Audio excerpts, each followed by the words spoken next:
Parenting is the hardest job on earth. None of us were prepared. And I guess I've just never had the audacity to think that like my way of thinking is the only way that everybody should think. It was just a lot. I had to like log off the internet for the rest of the day.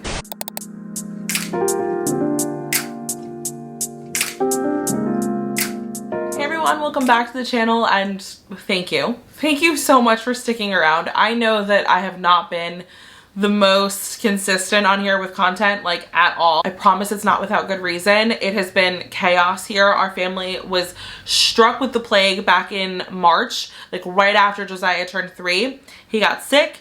He stayed sick for a month and a half. It required multiple visits to the pediatrician, 2 visits to the ER, x-rays, all kinds of medications, all kinds of things. It was a viral cold that turned into bronchitis, that turned into pneumonia.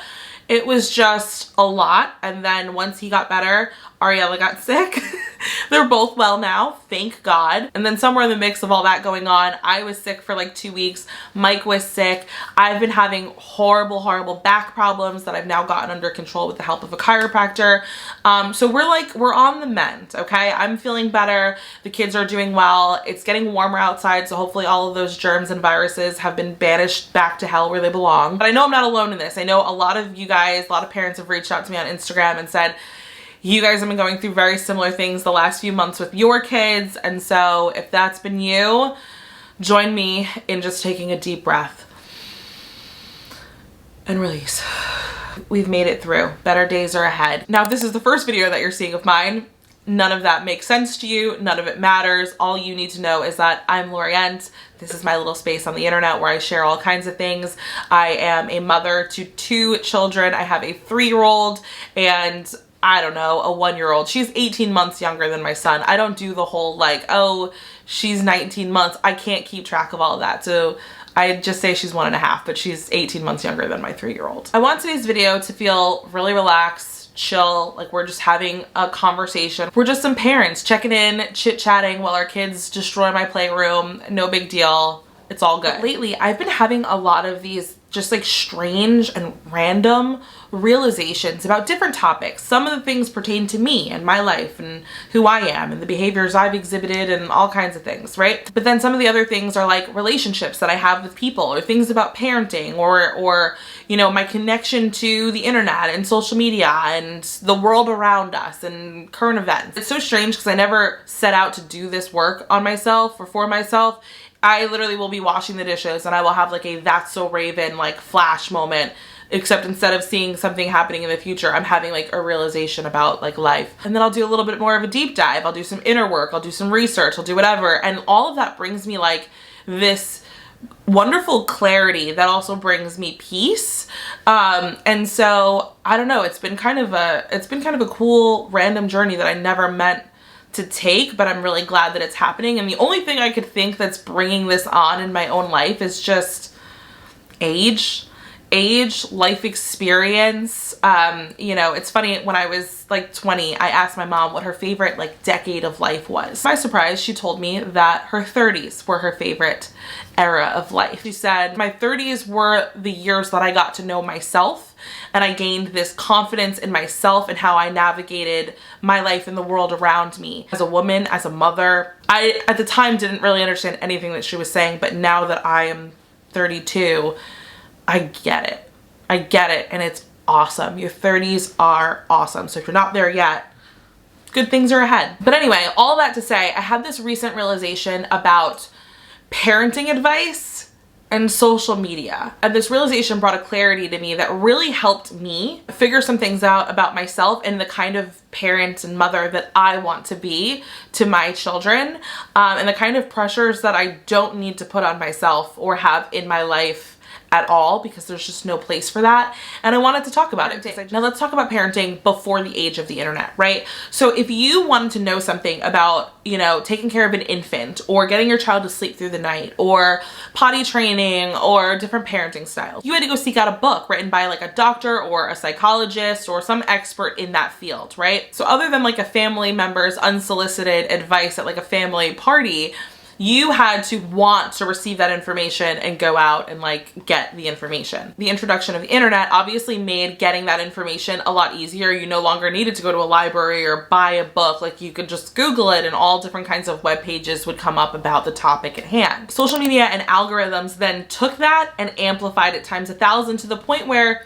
if you engage with one reel on Instagram that's about parenting, you like it or you go and watch more by that creator or you leave a comment or whatever, the algorithm now thinks that that's what you want to see. You'll start getting recommended all kinds of content from pages similar to that, to the point where all these different voices about parenting and how you should be raising your kids and the proper ways to diffuse certain situations and XYZ and feed your kids and all the things, right, are just being like shoved down your throat constantly. And it took me a while to realize it, but I was feeling so overwhelmed by all of the parenting advice that was being forced on me online. And when I say forced on me, obviously I'm using that term a little dramatically because it's not like I was being tied down and like literally forced to watch these things, but you know what I mean? Like you kind of get sucked into the vortex of, you know, social media apps, and before you know it, you've wasted 40 minutes of your day just like scrolling endlessly. And when you're talking about a 30-minute YouTube video about something you don't want to watch, you're not going to watch it, right? But a 30-second reel about something that you didn't seek out to watch doesn't seem like that much of a time commitment. So a lot of the times we just watch it. Or maybe the graphics in the background of the audio are, you know, eye-catching and aesthetically pleasing, and so you're kind of watching, but you're also taking in whatever the audio is saying, and you just get sucked in. And next thing you know, you've watched 15, you know, reels about gentle parenting, and you're looking at yourself and the way that you parent and the way that you maybe handled the situation with your kid earlier that day, and you're like, I'm awful at this. I'm a terrible parent. I'm a terrible mom. I need to be more like that gentle parenting mom who speaks in a soft voice and doesn't get angry. And next thing you know, you're being hard on yourself and you're judging yourself as a parent and the parenting decisions that you and your partner have made. And it starts off so small that I feel like you don't even realize it. I think it's normal to maybe see certain things and be like, yeah, I want to implement that, or I want to be a little bit more like that. And then before you know it, it's snowballed and becomes something that is overwhelming and maybe causing you more harm than it is good. So for me personally, in my preparation for parenthood, I didn't read any books. I know there are a lot of people that like to lean into books about, you know, how to handle the newborn stage and what to expect in that first year, and, you know, dude, you're gonna be a dad, like all of those things. I didn't do any of that for probably a few reasons. One, I find those books really boring and I have a really hard time focusing on things that I don't have interest in. And then two, which is actually the most important and more important part, is that I just didn't want other people's advice in my head. I didn't want to go into it with like any idea of like, oh God, they're doing this and the book says when they do this that I have to do XYZ. Like I just wanted to meet my child, get to know them, and then figure out something that worked for both of us, right? Like something that was comfortable for me, but it also was what they needed. But that was me not wanting to seek out the information. When my beautiful squishy infant turned into a toddler, it starts to get a little tricky. Nothing can prepare you for toddlerhood. I will tell you that now. You are not prepared. You are not equipped. And the first time your kid throws a really bad temper tantrum, you're gonna be taken back and you're gonna be like, I don't know how to deal with this. So then entered me seeking out advice on YouTube, and a YouTuber recommended XYZ parenting accounts on social media. Short, consumable content, easy for me to, you know, sneak in throughout my day. So I started following just a handful of accounts, but then obviously more and more get recommended to you over time, and you start seeing all these reels and stuff.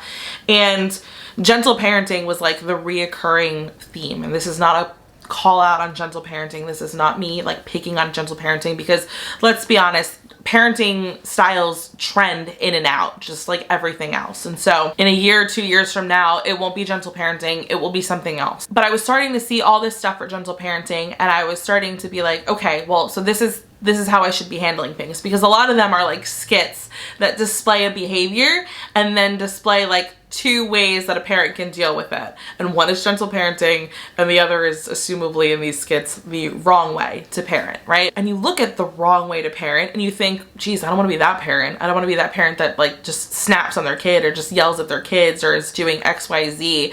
And you want to be the perfect parent for your child. I think we all can say that, like, we all know that perfect doesn't exist, right? It's a farce, but in our minds, in our hearts, we all want to be like that perfect parent for our kids. That's how much we love them. You're like, I'm not like that now, but I want to do the work on myself to be that better parent for my kid. And I thought to myself, wow, like this gentle parenting thing seems like that's what you're supposed to do. Like, yeah, I can get behind not hitting a kid. I think we can all agree that beating your children, hitting your kids, not necessarily the way to deal with things. You know, you see words like punishment, you think, I don't want to punish my kid. I love my kid. And all of these things. And so you start to lean into this trending parenting style. But the problem with that is that when you're not tuned into it, when you have a natural reaction or your own reaction, you start to become hard on yourself. Like, you're not doing it right. You're not doing enough. You're not enough. And that's where it starts to become tricky. And what you thought was helping you turns out is not helping you at all. So I started to think about all of the pressure I felt like I was under in following all of these accounts that are geared towards, you know, what they felt like is the best way to parent. And I think parenting and your parenting style with your children is gonna change as you enter different seasons of life. Like the parent or parenting style that your child needs at 3 and 4 might be very, very different from the parent and the parenting style that they need at 13, 14. So I don't know that there is a one size fits all model that works for every kid, every parent, every household, every life situation. And coming to that realization brought me a world of peace, guys, a world of peace, because I found that I was being so hard on myself and so critical of myself. And then sometimes I would be like, wow, I did the whole like script that was laid out by, you know, that child psychologist on Instagram, but I didn't say it like in as gentle of a voice or a tone. And so clearly I did it wrong. Clearly my 3-year-old couldn't know my loving intent in the way I tried to handle that situation because my tone wasn't the perfect calm tone. But I'm not that real making mom on Instagram. And I don't talk like that in my day-to-day to anybody.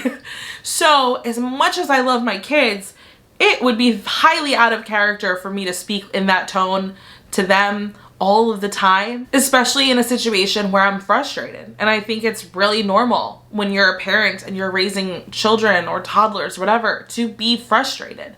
You've got a lot going on. Sure, they're frustrated because they're going through their own developmental things and you feel for them, but it doesn't mean that it's not frustrating for you in your own life. And you're allowed to be human and react to that. I'll say this now, with all these different parenting styles, authoritarian parenting and, you know, helicopter parenting and gentle parenting and all of these things, right, that everybody wants to talk about and be the expert in and present information and content to the masses about. I need you, perfectly imperfect parent watching this, to know that nobody on this earth has raised a perfect child yet. Hasn't happened. Never will happen, because that's not a real thing. Take all of the information that you're given, all of the advice that you're given, with a grain of salt. Understand that it may work for them and that's wonderful, but it may not work for you or your kids or in your home. And that's all right too. You just have to figure out what does. And I'd like to think that what I've decided to do for my children in my home doesn't have a name. Because I think that we can be cafeteria parents and pick and choose from all these different labeled parenting styles what works for us and our kids and what doesn't. There's obviously many ideas inside the concept of gentle parenting that I can get behind. But there's also things inside authoritarian parenting that I can subscribe to as well. And I think that it's okay to pick and choose what it is that works for you. And I don't think you need to feel bad that you're not like co-signing a parenting style in its entirety. Doesn't make you any less of a parent, doesn't make you a bad parent, it just makes you a parent trying to figure it out like everybody else. So in 2023, what am I letting go of? I'm letting go of the idea that I need to subscribe to one kind of parenting style. I'm letting go of the idea that I need to be a perfect parent, or that sleep training, or, you know, putting my kid in a timeout, or feeding my kids chicken nuggets, or whatever makes me a bad parent. I think we could be a little bit silky, we could be a little bit crunchy, we could be a little bit, you know, firm, we could be a little bit gentle. We can be a whole lot of things, because parenting, like so many other things in this world, in this life, is a spectrum, and you have to figure out where you fall in there. And then more importantly, what your kids need in that moment. I think it's more important to learn your children and be the kind of parent that they're going to need in that phase of their life. I think that's more important than saying like, this is how we parent in this house and I don't ever stray from that. With that being said, I have unsubscribed from a lot of the parenting advice accounts that I was following. If I need specific information because I'm going through something with one of my children that I feel like I could use some advice navigating, I will seek it out myself, the way that our parents and our parents' parents and their parents did in generations past. I no longer want to be force-fed all these different voices, all these different pieces of advice that make me feel not so great about myself and my parenting journey. At the end of the day, I'm doing my best. I love my kids more than life itself, and my kids love me, and they're happy and they're healthy and they're well adjusted, and that's the goal. We're just trying to raise kids to be decent adults that you want to hang out with when they're older. And that's gonna look different in my house than it does in yours, because my kids are different than yours and I'm different from you. We are all within our rights and should be making decisions for our families and our children based on their needs and what works for your household. And you shouldn't be judged by anybody else who does things differently. I'm just so over the parent shaming. The mom shaming is so bad. The dad shaming, it's all just too much, and I feel like it's constant on social media. It's constant. I saw a woman write the other day, she was writing into a mom group for help, and she wrote about how her child was 1 and she hadn't slept a full night in a year, and she was exhausted, she was at her wit's end, and that she didn't ever think that she wanted to do this, but she feels like she had no choice at this point, and was asking for advice on sleep training. And my brain would say, if you don't like sleep training or you don't know anything about sleep training, mind your business. She's clearly not talking to you. She's asking for people's advice who have been there, right? But that's not how the masses work. And so everybody chimed in. Sleep training is wrong. Sleep training is bad. Sleep training will have negative emotional effects on your child. Like all of these things. And then one person tried to write and be helpful and say, have you considered co-sleeping? And then everybody attacked her because co-sleeping is so unsafe.